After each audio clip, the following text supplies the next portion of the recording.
নমস্কাৰ সকলোকে স্বাগতম জনাইছো আপোনালোকৰ জীৱন জীৱিকা আৰু সাফল্যৰ বাবে উৎকৃষ্টতম প্লেটফৰ্ম দা পাৰ্সনেল ইকনমিলৈ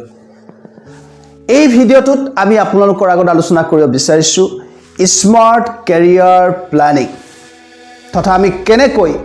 খুব আধুনিকভাৱে খুব কৌশলগত ৰূপত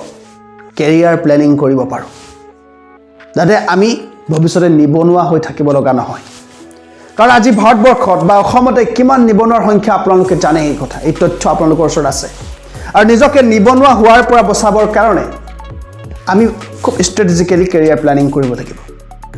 ডাইৰেক্ট মানে হাই সেকেন্ডাৰী কৰিছো ডিগ্ৰী কৰিছো তাৰ পিছত চাকৰি বিচাৰিছো কি হম কি নহম চিন্তা কৰিছো এয়া নহয় ক্লাছ 8 9 10 ত থকাৰ পৰাই আমি একদম জীৱনৰ এটা লক্ষ্য নিশ্চিত কৰিবই লাগিব যে আমি কি হম ভৱিষ্যতে কি কৰিম কি কৰি উপাৰ্জন কৰিম এই কথাখিনি আমি ক্লাছ 8 9 10 ত থাকুতেই থিৰাং কৰি ল'ব লাগিব তাৰ পিছত একদম ফোকাস হৈ আগবাঢ়িব লাগিব আমি সেই অৰ্জুনৰ কথা জানো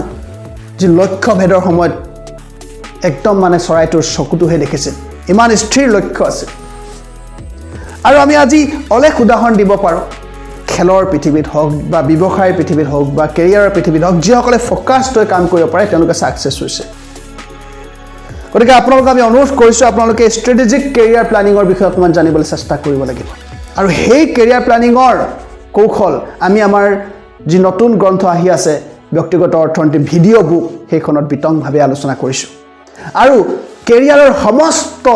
ৰাস্তা তাত আমি উদঙাই দেখুৱাইছো আপোনালোকৰ সন্মুখত দাঙি ধৰিছো যাতে তাৰ পৰা এটা সিলেক্ট কৰি ল'লেই হ'ল আৰু চৰকাৰী চাকৰি মানে আমি কি বুলি ভাবো আমাৰ সন্মুখত এটা একদম ঠেক মানে এটা সংক্ষিপ্ত পৰিচয়হে আছে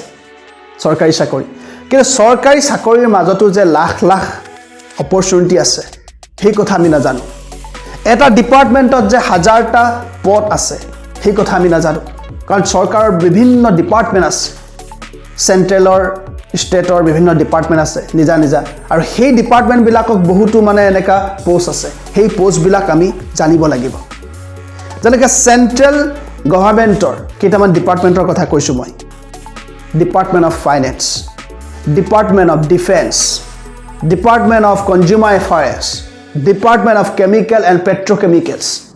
Department of Commerce, Department of Administrative Reforms,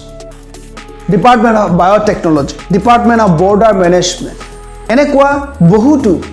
department আছে আৰু সেই ডিপাৰ্টমেণ্টৰ ভিতৰতো আকৌ সাব ডিপাৰ্টমেণ্ট আছে গতিকে এইখিনি যদি আমি জানি লওঁ আৰু সেই ডিপাৰ্টমেণ্ট বিলাকত কি কি পোষ্ট আছে কি কি পদ আছে আৰু সেই পদত আমি কেনেকৈ এন্ট্ৰি কৰিব পাৰো কেনেকৈ আমি তাত প্ৰৱেশ কৰিব পাৰো কি পৰীক্ষা দি তাত প্ৰৱেশ কৰিব পাৰো কি পঢ়িলে কি ডিপাৰ্টমেণ্টত মই যাব পাৰো আৰু কি পঢ়ি কি কেনেদৰে প্ৰিপাৰেচন কৰি কি এক্সাম দি সেই ডিপাৰ্টমেণ্টত প্ৰৱেশ কৰিব পাৰো এই ধৰণে আমি চিন্তা কৰিব লাগিব যেনেকৈ আমি আইআইটি সিট পাবৰ কাৰণে আমি জেই এডভান্স দিব লাগিব যেনেকৈ IIM ত সিট পাবৰ কাৰণে আমি কেট দিব লাগিব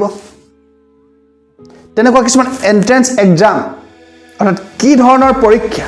কি ধৰণৰ প্ৰৱেশ পৰীক্ষা দি আমি সেই চাকৰিবিলাক ল'ব পাৰো সেই বিষয়ে আমি অৱগত হ'ব লাগিব হৰুতে তেতিয়াহে আমি তাৰ কাৰণে এতিয়াৰ পৰা প্ৰিপাৰেচন কৰিব পাৰিম আমাৰ যদি মহাকাশত গৱেষণা কৰাৰ সপোন আছে লক্ষ্য থিৰাং কৰি ললো অৰ্থাৎ স্পেচ সায়েন্টিষ্ট হোৱাৰ আমাৰ মানে সপোন আছে তেনেহলে আমি হৰুৰ পৰা সেই দিশত আগবাঢ়িব লাগিব মেথছত আমি পুৰা চেষ্টা কৰিব লাগিব মেথছ আমি ভাল পাব লাগিব ফিজিক্স ভাল পাব লাগিব কেমিষ্ট্ৰি ভাল পাব লাগিব তেতিয়াহে আমি ভৱিষ্যতে এৰোস্পেচ ইঞ্জিনিয়াৰিং পঢ়িব পাৰিম অথবা আমি এষ্ট্ৰফিজিক্স পঢ়িব পাৰিম বা অষ্ট্ৰনমি বা কসমোলজি এইবিলাকৰ বিষয়ে অধ্যয়ন কৰিব পাৰিম গতিকে আমি সকলো ছাত্ৰ ছাত্ৰী আমাৰ এই ভিডিঅ' গ্ৰন্থখন ক্ৰয় কৰিবলৈ অনুৰোধ জনালো এই ভিডিঅ' গ্ৰন্থখনে আপোনাৰ লাইফ চেঞ্জ কৰি দিব আমি অত্যন্ত দৃঢ়তাৰে বিশ্বাসেৰে কৈছো এই ভিডিঅ' গ্ৰন্থখনে আপোনাৰ জীৱন সলনি কৰি দিব ইয়াত যি আছে কেৰিয়াৰ নিৰ্মাণৰ কাৰণে ইয়াতকৈ বেলেগ একো প্ৰয়োজন নাই কেৰিয়াৰ নিৰ্মাণ কৰাৰ পাছত আপুনি কি কৰিব কেনেকৈ আপুনি ফাইনেন্সিয়েল প্ল্যানিং কৰিব জীৱনক আৰু আগুৱাই লৈ যাব শক্তিশালী কৰিব সেই কথাখিনিও আমাৰ এই গ্ৰন্থখনত সাঙুৰি লোৱা হৈছে গতিকে এখন ফুল ফ্লেজড বুক হয় ইয়াত কেৱল কেৰিয়াৰৰ কথা নাই আফটাৰ কেৰিয়াৰ পাছত আমি কেনেকৈ জীৱনৰ প্ল্যানিং কৰিম সাকসেছৰ প্ল্যানিং কৰিম আৰু ওপৰলৈ যাবলৈ প্ল্যানিং কৰিম সেই সকলোখিনি কথা